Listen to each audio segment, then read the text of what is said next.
Welcome to Right Talk with Nathalene. This evening, I'm going to look at the movie, take a close look at the movie called Ma for 21, along with my guests. I had intended to have two guests, as you usually know, I usually like to do. But my other guest, Tracy, who's Deputy Executive Director of the Travis County Republican Party, was unable to be here today, and so I only have one guest that I am blessed and honored to have, and her name is Patricia Potyka? Potyka. It's Hungarian. It's Hungarian? My grandfather came over from Hungary in the Well, early that's okay, 1900s. I'm Irish. I'll tell you my Irish story. When I was in law school, I was probably the only black person in the class, and it was St. Patrick's Day. And Professor Cliff Thompson, who was my property professor, who later became Dean of Law School at Hawaii, he said, everybody who's Irish, raise their hand. He had his back turned to me, so I raised my hand. And then I took my hand, when he turned around back to me, I took my hand down. Everybody in class laughed. And then he said, I didn't say anything funny. He turned his back to me again. He said, all the Irish women raised their hand. I raised my hand again. Everybody laughed. He turned around again. I took my hand down. And then he was wondering what everybody was laughing at. So he turned his back to me again and said, all the Irish women raised their hand. And he turned around real fast and caught me before I could pull my hands back down. And he told me, he said, Mr. Lee, stand up. You know, you had to stand up in law school. I said, yeah. Yes. He says, Mr. Lee, you're Irish? I said, Mr. Thompson, my blood is so mixed up, I can claim anything I want. Today I'm claiming that I'm Irish. I love it, Mike. And he thought I was kind of crazy. And I got away with it. Life is short. We need more humor, don't we? Definitely. You know, the one thing that I believe is that sometimes people take life too seriously. Yes. And you can do that if you like, but understand this, the reality of life is you're not getting out of life alive. And we're all the So same you may as distance. well enjoy yourself and do all the good that you can. And as Trump said earlier in his campaign, we all bleed red blood. That's right. Except for me, I may bleed blue blood. I don't know, I haven't been cut lately. Irish blood. Green. But I can claim whatever I want. But my guest this evening is Professor Patricia Spencer. Spencer Potyka. Potyka? Oh, Yes. it's Potyka? Because Yes. on my phone it says Potyka. The other So I half got of it my kinda- family is from England, Oh, yeah? hence the Spencer. And yes, I'm a professor of English, and I have been a visiting professor for 4 years. I majored in English in college, you know. Excuse me? I majored in English in college at Did Dusty you? University. You know, English majors are they're strange people. We are. We are a strange bunch. After 4 years, it took me 4 years to realize the themes of English. Man against man against nature, man's relationship with God, and man's relationship with himself. It took me through 4 years and 29 hours of torture to figure that out. And when I finally graduated, I figured out I know something, but I don't know what. Yes, But I can figure stuff out. yes, But for me, it was the perfect major for entering law school. Because when you go to law school, there's no, number one, there's no answer. Number two, there's no help, there's really no preparation. Because when you first go to law school, the language is different. As a Yes. matter of fact, the first word in my contracts book, which was my first class, was assumption. And I looked up the definition Yes. in Black's Law Dictionary and thought yes.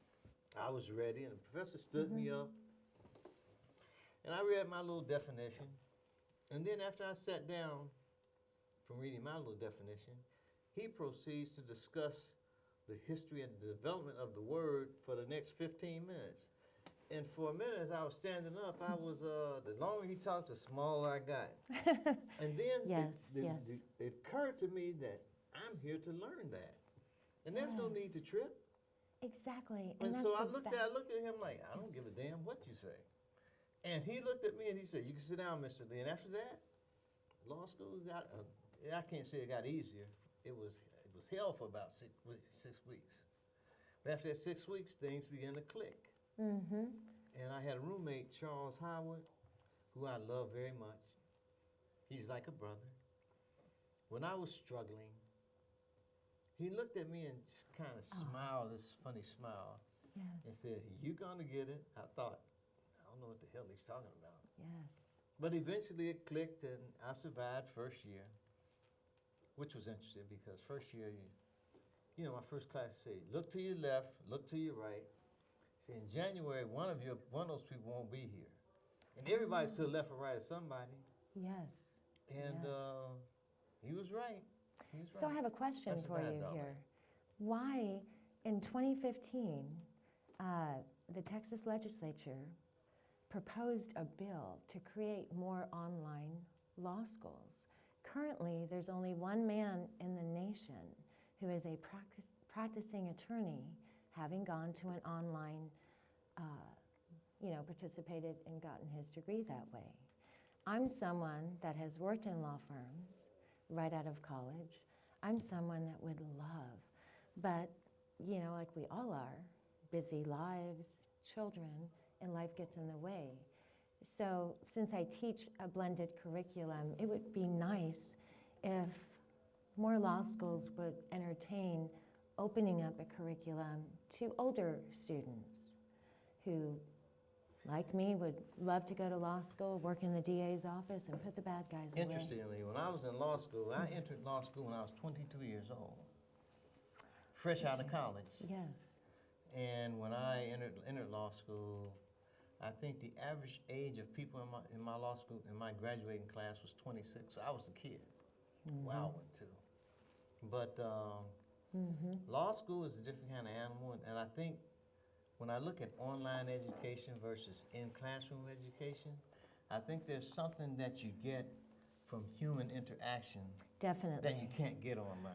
But I think it can be And I done where say it's that, blended. and I say that Yes. because Mm-hmm. I was trained and prepared to be a professor with the University of Phoenix, teaching online classes and what they call collaborative learning process and all of that. The blended curriculum. And all of that, but I think there's something to be gained from human interaction I that you agree. just can't gain from online. No, I agree, and I'll tell you, to your point, this is my first, I'm wrapping up my very first class, which is strictly online. And so to your point, the way that we combat that is I leave video messages, personalized messages for students. And with 25 students, it really worked. I also hear what you're saying. There is value in the human Okay, now connection. I really want to get to some of the video, MAFA 21, I had sent to you ahead of time. Yes. And I also sent to Tracy ahead of time. Now, it is actually a pro-life type video. And you are, although you are a Republican and perhaps conservative, you are on the opposite end. Your opinion is different from mine, personally, I believe. Yes. And that's one reason I wanted to have you on the show. Yes, I'm proudly am a pro-life, if you want to term. I'm not into labels as much. Maybe that's another conversation in the show. So I'm not someone that acquires or likes to assume labels, but for me, as a woman who has actually never had a child, I adopted. I don't believe in abortion. I value life and see the child as a human being, and I'll use this argument. But you are pro-choice, correct? I am pro-life. Pro-life, okay. I am pro-life. I wish I would want to show the first clip of the video concerning MAFA 21. It's actually the end of the video. Yes. And it deals with the leading cause of death in the black community. Because I believe the black community is at risk because of the practices that are advanced by Planned Parenthood and other so-called pro-choice organizations. Yes. If I can have that first clip. Exactly. And I wanted to thank you also, Mike, for sending that.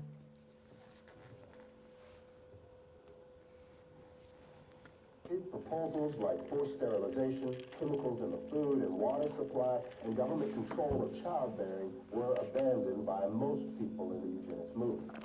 Despite the fact that many of them openly advocated such ideas, they would come to realize that there was really no practical way to carry them out.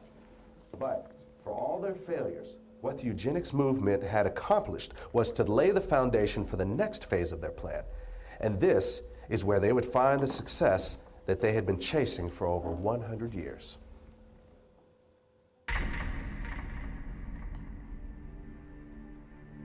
What would you say is now the #1 cause of death in the African American community? Heart disease. Oh, HIV/AIDS. Diabetes, cancer, AIDS.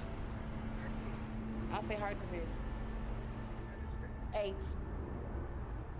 From what I heard, it's probably AIDS, you know. Probably heart disease. I think heart disease. HIV.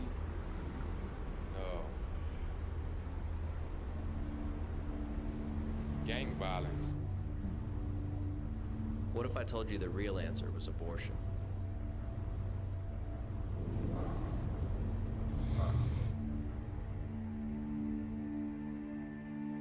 Since 1973, legal abortion has killed more African Americans than AIDS, cancer, diabetes, heart disease, and violent crime combined. Every week, more blacks die in American abortion clinics than were killed in the entire Vietnam War. And the largest chain of abortion clinics in the United States is operated by Planned Parenthood.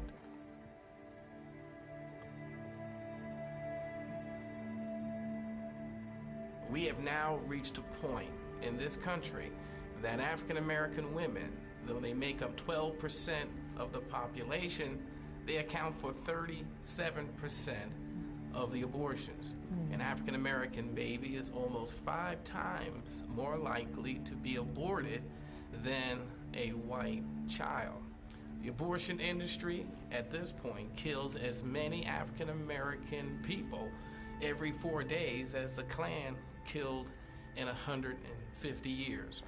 And you can truly say the most dangerous place for an African American to be is in the womb of their African American mother. All across America, you can stand outside of the abortion clinics and see a steady stream of black women coming in and out. But somewhere along the way, we got the idea that this is a white issue or a conservative issue or a Republican issue, and therefore, it's not an issue that we have to be concerned about. This same attitude has allowed Planned Parenthood and other members of the abortion industry to carry out this genocide right under our very noses. Right now, in America, about half of our babies are being killed in the womb. And in certain parts of America, more of our babies are being aborted than are being born. Now, what's your reaction to that? My reaction? This is not a Democrat. This is not a Republican. This is not a libertarian issue. This is a people issue. And the correct phrase for it is black genocide. Do you know that in New York, I believe the current number is 80 abortion clinics. Texas currently has 19, I believe. If the legislature passes the overseer, some of them may have. If they pass the bill that was proposed in the special session, it will take the abortion clinics down to 10. But I'm outraged, and I think it's important, if I may, to share with your viewers. My daughter, who is 7, is African American, Caucasian, and been Asian. Hunted down by the same slave catcher or whipped by the same. For me to really speak out, it's what I talk about with students. How do we have discourse of a civil nature? How do we educate ourselves about Margaret Sanger? And people can say, oh no, she wasn't a racist, she wasn't about population control. Yes, she was. She states it herself. We have a black genocide issue in our country. Now, on my show, on my many shows, one of the things that I try to say every show is that I believe, personally and professionally and politically, that what is good for the black community is good for the community, period. And in my view, killing off black people is not a positive development. No, it's not. Not at all. In fact, African American women are 5 times more likely to abort their child. And I don't have the studies with me, but abortion clinics are strategically placed. And I don't want viewers to get a wrong impression. I do feel that there are exceptions to every rule. That's life, okay? So don't think for a minute there just are. But I want to pose this question also. Why, if someone kills someone who's pregnant, is that person charged with a double homicide? Because if that's the case, and that is the law, the state and the law consider that to be a viable human life. For me, the decision to have a child is made when you get into bed with another person. It's not made after the fact, and oh, by the way, I think I will. I'm grateful. I am grateful to my parents that they had my sister and I at a very young age of 21, 2 twins. My father was in medical school. My mother was a cheerleader in college. It would have been easy for them to take a different route. And I'm not in any way judging other people who are pro-choice. That is your decision. It's just for me and my daughter, we don't choose that. Now when I look at it, I actually think that, you know, abortion in limited circumstances makes sense to me. Mm-hmm. And I speak from the standpoint of a man who has lived, my daughter, my oldest daughter, one of my oldest daughters, Yosha Daniels, Mm-hmm. she died during childbirth. Oh, Mike. Of her first child. Oh. And when I have a diary that Yosha kept, Mm-hmm. and when she in her diary entries indicated that she basically was living for the child she was carrying. Yes. And to me, for people to characterize a child in the womb as a non-person, even though they have sonograms that can detect heartbeats and all this kind of thing, even though they can do that, to say that it can't survive outside the womb, therefore I am authorized to kill it. In my view, life and death is the province of God and God alone, not man. Yes, I Otherwise, completely agree. the Hippocratic Oath means nothing. And I also want to mention this. I've never been pregnant, so I'm not a woman that has had to face that decision. I can't imagine that. And I have friends that have. Again, it's just my beliefs. It's just, I'm grateful to be here. And I feel that it has gotten to a point where it just seems so cavalier. You know, apparently now there's a pill and women can take it. Now, I am pleased that our Texas legislature is looking at supplemental insurance for people that want to have abortions and making that a special additional policy so that we don't have to fund other people's abortions. Well, what concerns me is the abortion actual practices, not the theory. Yes, yes. You know, I look at what happens, and the fact of the matter is, black people are disproportionately aborted. Yes. As opposed to any other group. Yes. I believe that the research would indicate that in New York alone, more black babies were aborted than born. That's correct, in 2013. And to me, and I believe that that's a result of, that's based on what the CDC reports. Yes. And I believe that over the long term, when you look at the simple numbers, the black numbers will continue to be lower, which means less economic power, which means less political power, which means less social existence, which means at some point you're going to reach zero existence, Yes. which is genocide. It is. Now, my good friend who I grew up with, who played basketball with me, starting on the Pee Wee team, and we played baseball against each other. In fact, Lofell Williams, I don't mean to out you, my brother. You know I love you, but when I played baseball, you spiked me. That's the only injury I got in baseball. Oh. But Lofell, my brother Lofell's like a brother. Yes. He says he doesn't see the conspiracy in it, but the fact of the matter is there's a hidden racial agenda, in my view, that underlies the abortion practices and realities. And this hidden racial agenda started during slavery, and now, in my view, it was during slavery. It happened during the eugenics movement, and the eugenics movement eventually materialized into Planned Parenthood. There's another clip that I'd like to show about the hidden racial agenda. May I have that other clip?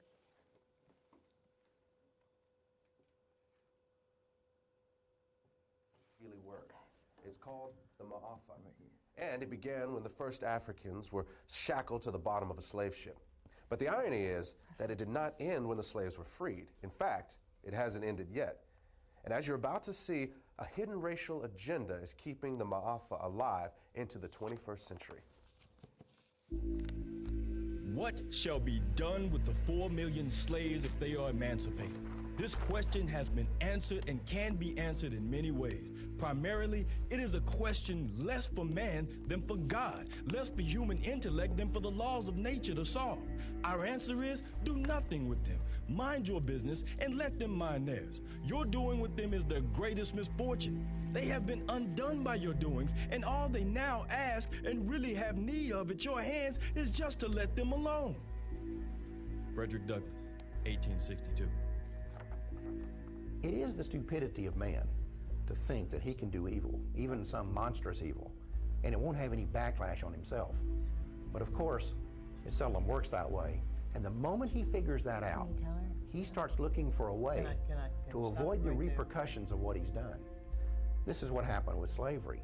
In the early 1800s, as it began to look like the end of slavery might be on the horizon, white America started to be concerned that a day of reckoning was coming.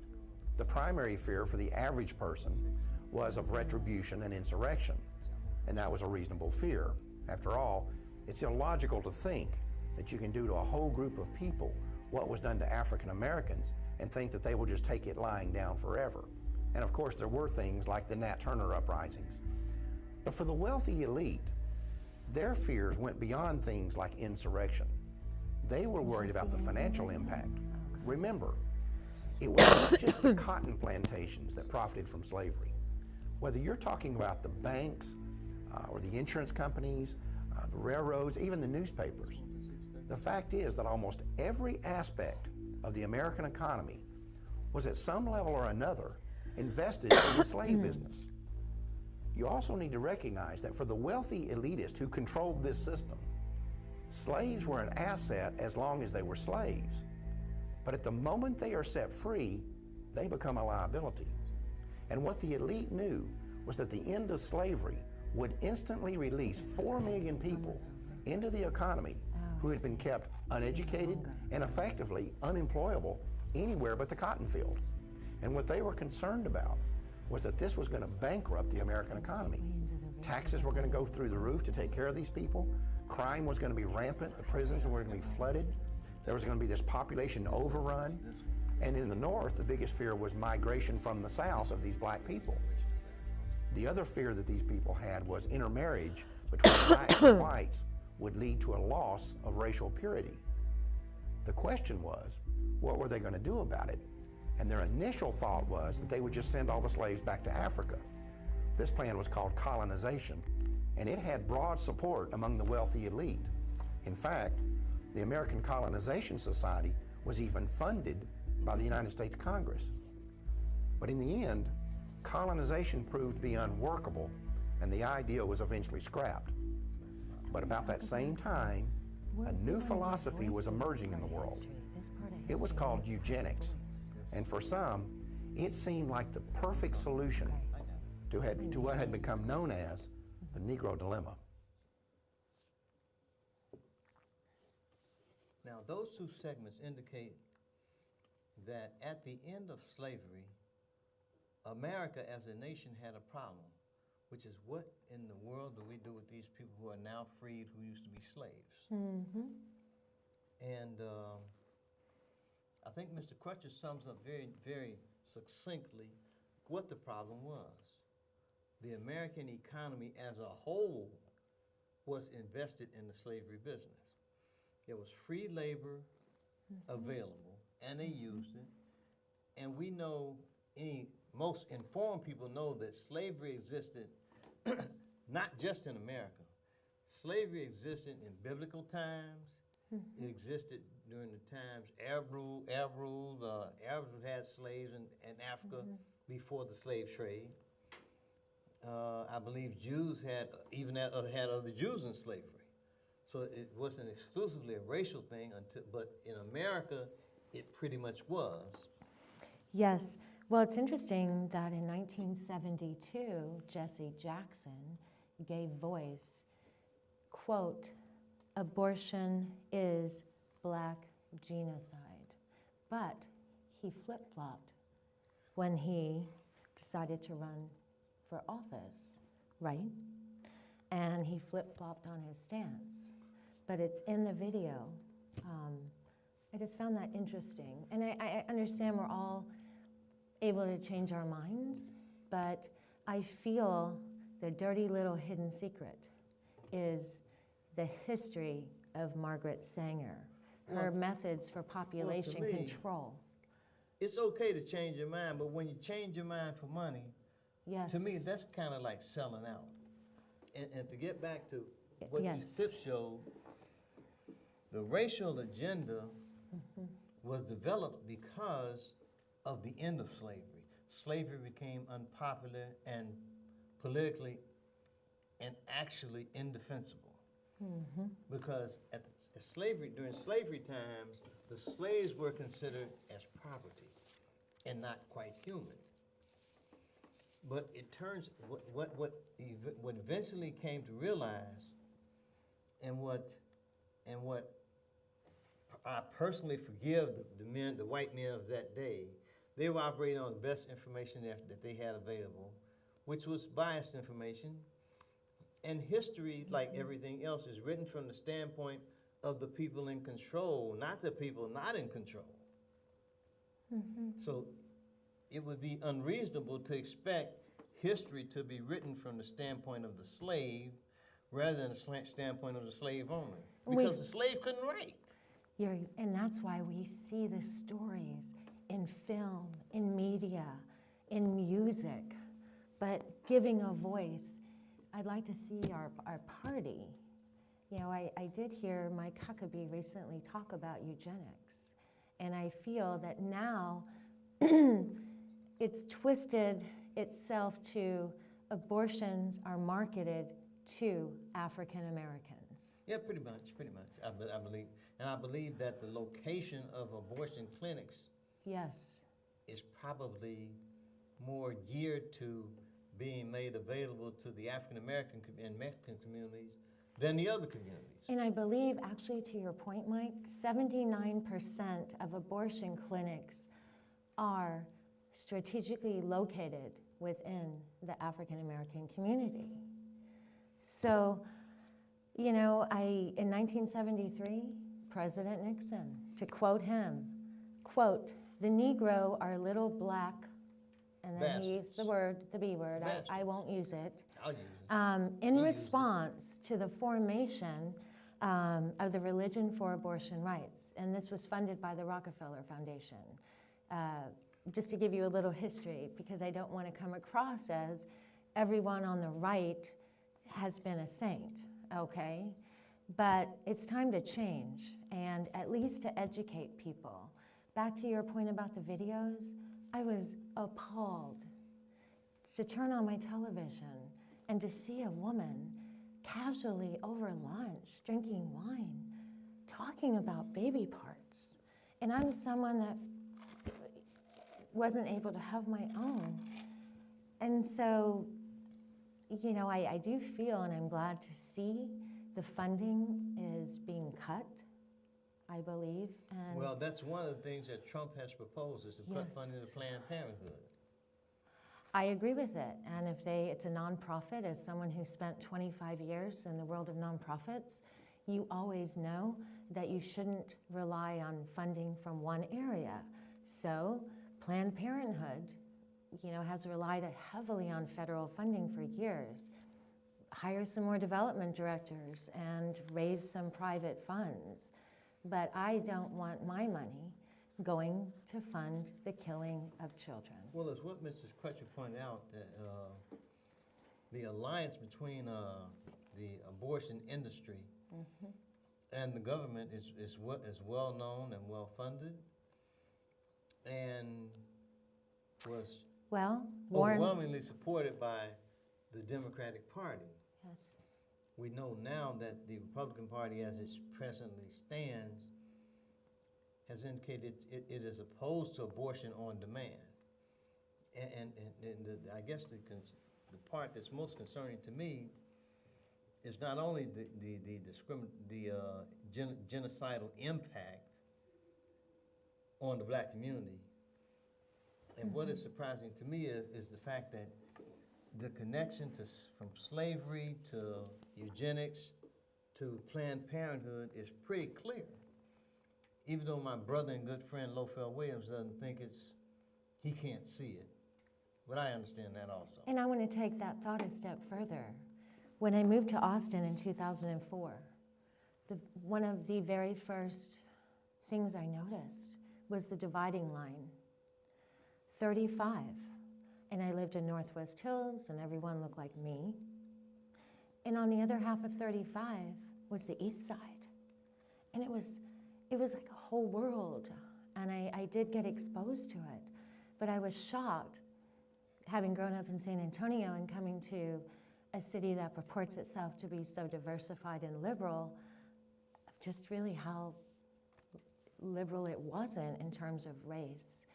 And I'm veering off a little bit, so indulge me. But, that brings up the whole issue of taxes. And people are being forced out. It's just a different kind of black genocide is how I see it. People are being forced out of their homes. It's just disguised segregation as far as I'm concerned. Initially, Austin was the 35 dividing line essentially between black and white, was permitted and authorized by city ordinance. I hope to get Don Zimmerman on my show at some point to discuss. I'm sure he could probably discuss that more intelligently than either of us could. But the fact that it's done by government, let's say for lack of a better term. Yes. A democratically controlled government. And now that same democratically controlled government is bringing in bicycle lanes. And when I first moved to Austin, I didn't know anything. But I've since learned that it seems like the bicycle lanes come in and the black people go out. Yes. I mean, you can ride to the east side and see it. To your point, my daughter attends an Austin independent school, Dawson Elementary. If it wasn't for the diversity that her school provides, I wouldn't have it. And we do live in South Austin, but what I'm saying is traditionally I wouldn't have it in my everyday life. And so I'm a parent that says, thank God for our public school system. But I'm also a parent that says we must speak out. We must speak out about what's going on. I think this connection from slavery to eugenics to Planned Parenthood is pretty much clear to me. But I think that the connection can be shown as far as eugenics is concerned by this next clip, which concerns Connie Elder.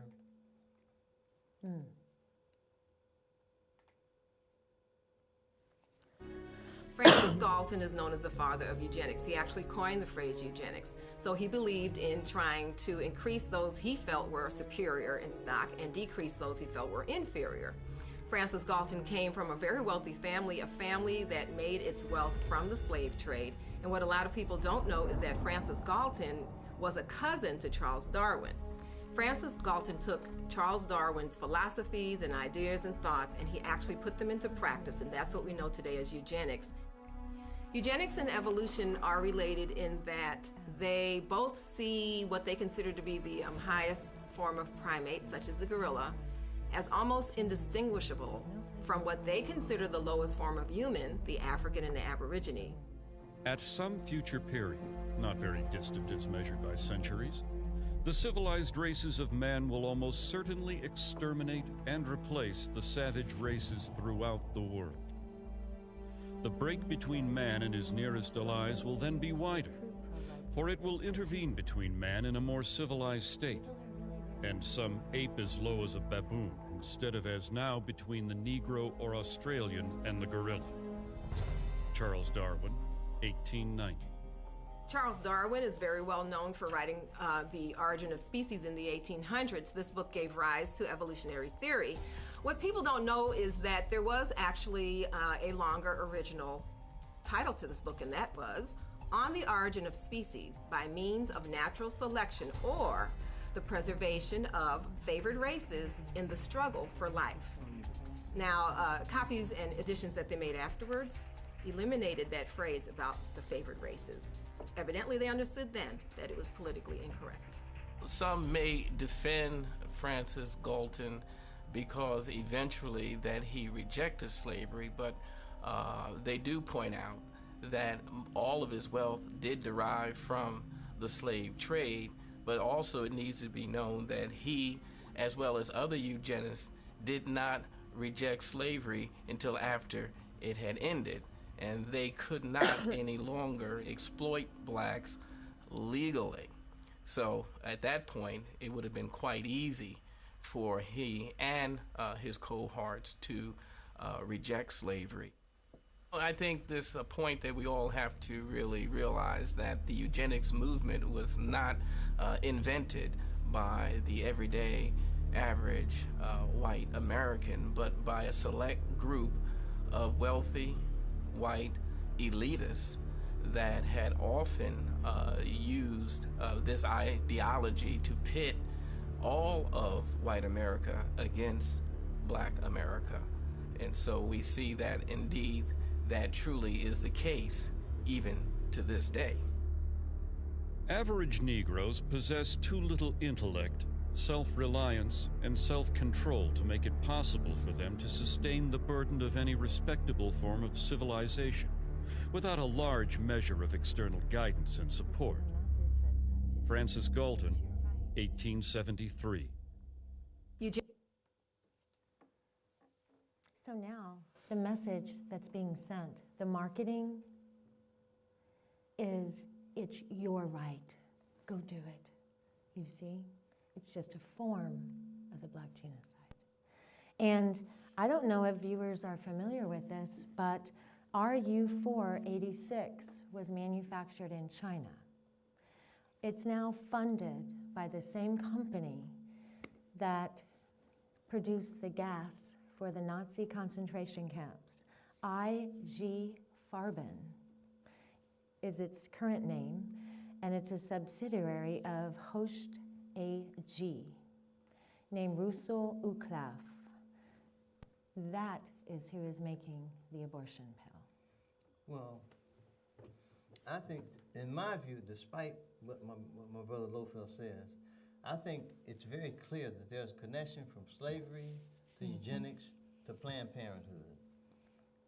And to me, it's clear in not only in what people said, but what they did.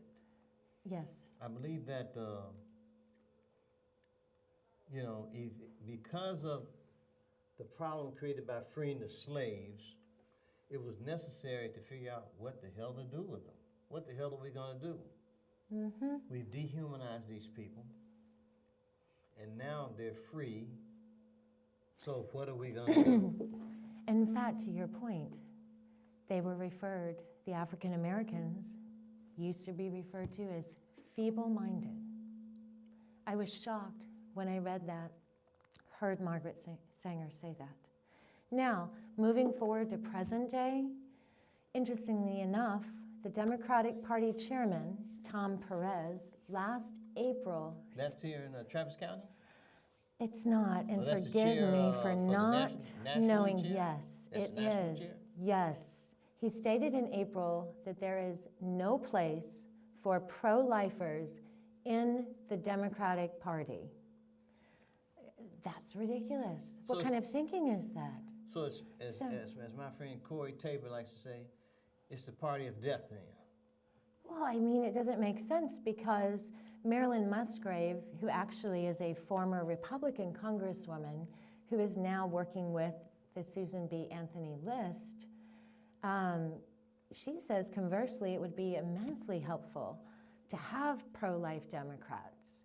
And see, sadly, what we've done in our society, truth be told, I'm proud to be a Republican, but I don't like labels. You know, I don't like, you know, lumping when people lump, oh, Democrats are this way and Republicans are this way. You can't really say that everyone is. However, so I think the Democratic Party doing itself a disservice by not opening its doors or being open to other like-minded people like me who don't believe in taxpayer-funded abortions, who don't believe in late-term abortions, to the pro-choice folks, really doing a disservice. And I'm not here to help the Democrats win Yeah, either. but then speaking as a Democrat, it would be to the Democrats' advantage to keep the numbers of blacks down. Yes. Especially when they control most of the blacks who are alive. So if no additional ones are born, you know, they can't be born and oppose them. Mike, when you say they control because the them, ones that are alive are in their pocket. how do you think they control them? Can you clarify that? You mean through welfare? They control them through their message, actually. And they pretend to like them. Now, my personal theory is that I think that many black Americans identify as Democrats because they really want the affection of liberal white Democrats.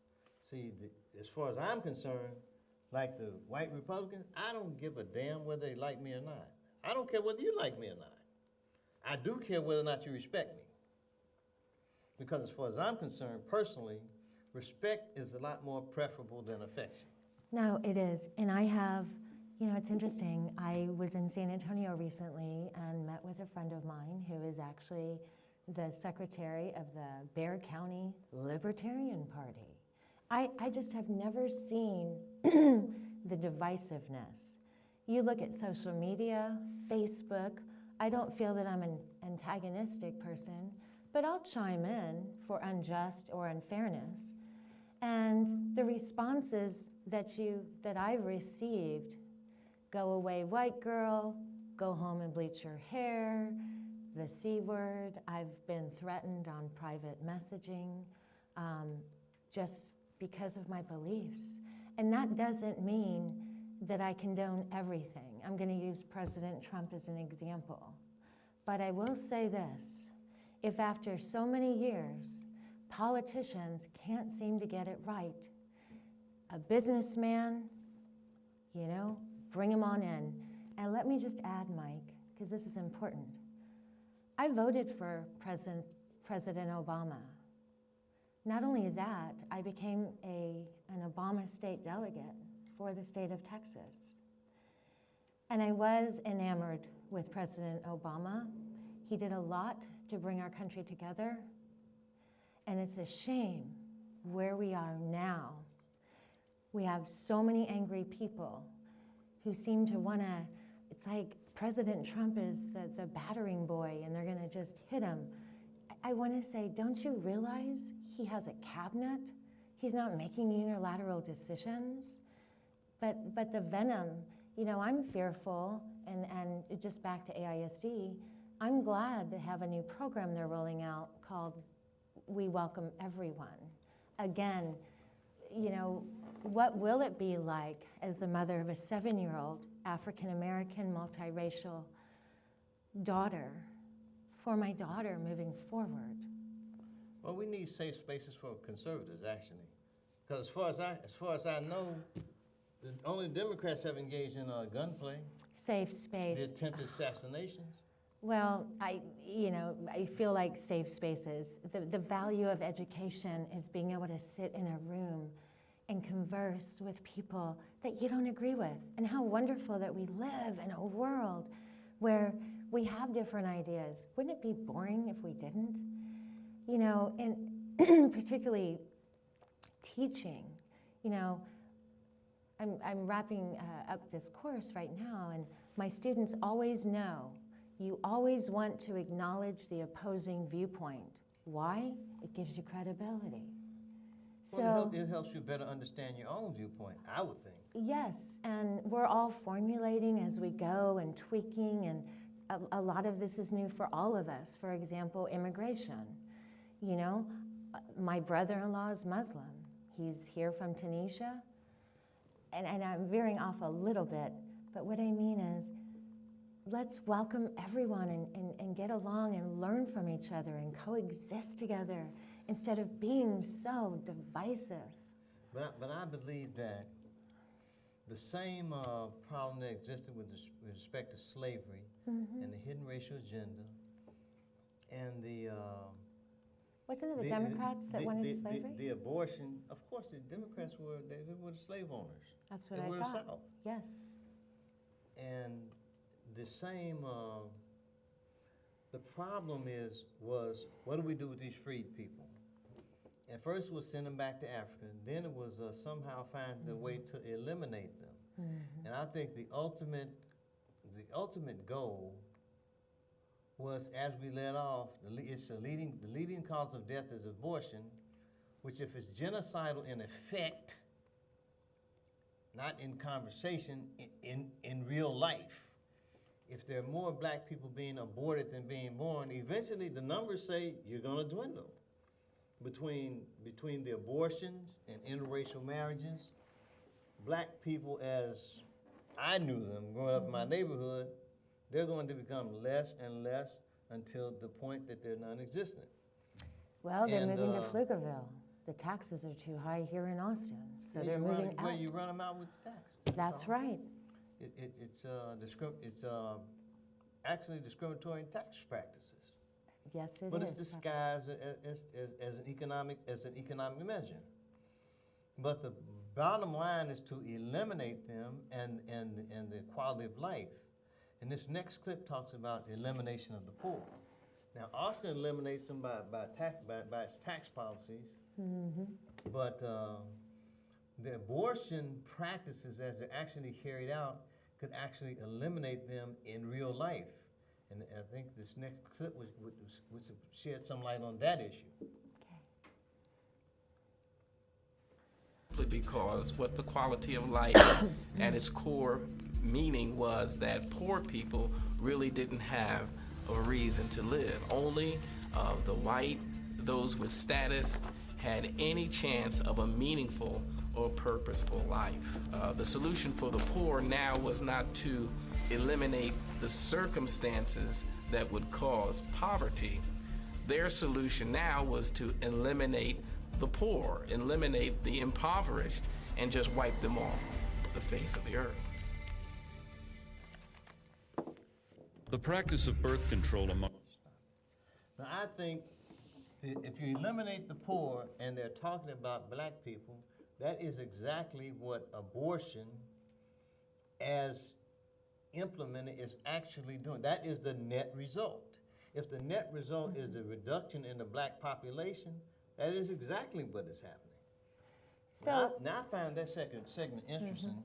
And I find it interesting that he mentioned quality of life, because at one point I was appointed by Councilman Zimmerman to serve on the City of Austin African American Quality of Life Commission.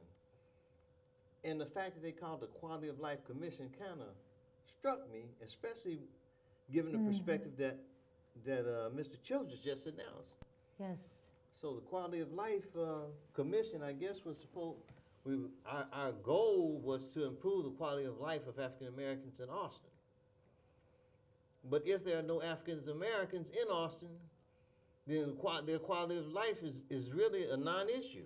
Well, what were the benchmarks for being on the commission? I mean, what were some of the tactics that they were using to better lives for African Americans? Well, the main thing they were doing was providing arts and entertainment. Mm-hmm. Now, one of the things that I've always noticed is there's always room for a black comedian. There's always room for a black athlete. There's always room for black clowns. But black doctors, black lawyers are not necessarily produced in the numbers that you would think. Not the numbers that they are in athletes. You hear more about LeBron James than you hear about Johnny Cochran, and you hear about other black lawyers. Mm-hmm. Because, you know, he's it's entertainment. The only black doctor on TV, Dr. Huxtable, we know what happened to him, to your point. I understand. Well, yes. they flipped on Bill Cosby because he stopped being a clown. Yes, he did. But I think that's the effort that perhaps has to be undertaken by the Republican Party. What's our outreach like with the African Americans? You know, I need to do a better job of familiarizing myself with that. Well, I like that. Although I am a registered Republican, and everyone knows it, and I'm often castigated on Facebook about it. Oh. They call me Uncle Tom. I'd like to meet him in a back alley somewhere. That is, I'm just blown away. When did, let me ask you this, when did it become okay on Facebook to just use the all cap F word? I'm just really taken back at the discourse I see in such a civilized society. And then we wonder why we have such a big problem with bullying and hate. Well, because I'm supposed to be a Democrat. No, exactly. You don't fit the mold. Yes, and you're not. But we will shame you back into being one. That's how I feel. Yeah. I feel that, and I don't feel everyone is that way. I have very high esteem and regard for people of other parties, but let's be civil in our discourse. I mean, I pulled this out, I thought that was interesting, from the University of Texas system. And it got me thinking even about the statutes. Yeah, this gets my paraphernalia and stuff. I do. Like this. From one of the football games, but I'm veering off. You got that from a football game? I went. And you got out alive with it? I did. This is what happens when you go to the game in the suite. It's a whole different experience. And so this was a party favor, and it's brought back a lot of memories for me. There's a lot to talk about, Mike. I got 5 minutes. A lot of things to be done. But we're going to. A lot of things to be done. This movie, Martha 21. I'm going to do another segment on this show. I may have you back as a guest to discuss the other parts pertaining to Planned Parenthood exclusively, because I believe that this genocide that's taking place is something that needs particular attention focused on it, because a lot of people are not paying attention. And a lot of people, although they may pay attention, they want to stick their head in the sand and hide behind those liberal lies. You know, the lie of tolerance and all that other BS they talk. Oh, the irony is what I say. Oh, the irony. Be quiet. We don't want to hear what you have to say. And by the way, you're a racist because you voted for Mr. Trump. How is that being open-minded? It's not. I'm asking a rhetorical question. It's about conformance. They want conformance. They don't want open-mindedness. They want no-mindedness. That's why in education, you work in education. You know they can't write sentences. Literacy is reading, writing, and thinking. Mm-hmm. If you can't read and write, you probably can't think. And if you can't think, it's easier for someone to tell you what to think. Exactly. And that's what happens to many of my friends on Facebook. They've been told what to think. They can't think on their own. They can't write on their own. That's why I always challenge them, write something original. They can't. They can only write what they've been told to write. Mm-hmm. They can only call me names as they've been told to call me names. The minute someone uses a name, I'm out. I mean, the credibility is lost. You know, I admire people that stand up and have a voice and exercise it. You know, I may not agree with their political views, but in the background, I'm, yes, yes. But it's such a turnoff to see the anger and the venom and the hatred for the other, capital O, the other. We're all the other to somebody. And it just seems like it's time it has to stop. So it's not going to stop. No, it's not. They're going to, as I said before, they're assassinating, attempt to assassinate conservative people. They boo us off of campuses, and what I don't like about conservatives is they give in to this mess. My thing is fight the hell back. I think federal money should be cut off the colleges that don't allow all kinds of speech. Yes. I saw this big march against hate speech. For what one person considers hate, another person may not consider it hate. And the safe spaces. Shouldn't the entire campus be a safe space? I want a safe space. I know. I need one too. I hear you. I think conservatives, when they start shooting conservatives, I think conservatives need safe space. I have a question for you, Mike. May or may not have an answer. The African American, and I say this because we're talking about race right now, I believe Congresswoman or representative that publicly said she wanted to kill or have President Trump killed, she's issued an apology. Did you see that? Really? I was just curious, came out last night. But I was curious to know what you think about she that. Apologized. Who talks like that? Elected officials, don't they have a code of ethic and a standard of conduct? Anyway, I veered off a little bit, but to your point. I've got to wind up here. I want to thank you for appearing on my show today. Oh, Mike, thank you for having me. I've got to have you again because we have to discuss this issue. The issue raised by this MAFA 21 a little bit more and other aspects of it. I loved being here. Thank you again for appearing on my show. It's really an honor and a blessing and a privilege. And thank you so much. Hope you'll come back again, Professor. You know, I have to tell you, I will. I feel very embraced by the Republican Party after going to the Reagan Gala last spring. And so I thank you, and I'm excited to make some good things happen. You weren't the only